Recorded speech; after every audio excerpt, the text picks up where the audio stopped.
Gaza തെരുവിലെ ചോര കണ്ടേ ഞാനും എഴുതട്ടൊരു കണ്ണീർ കാവ്യം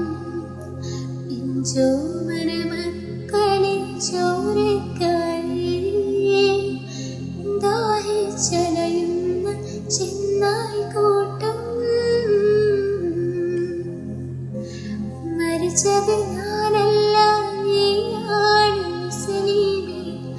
ഫാസിസ തടവറയിൽ അടിമയായി നിൽപ്പോന്ന്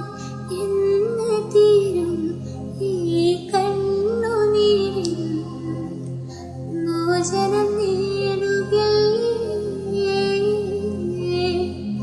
ഫലസ്തീൻ ചിരിയെന്നത് കാണാക്കിനാവല്ല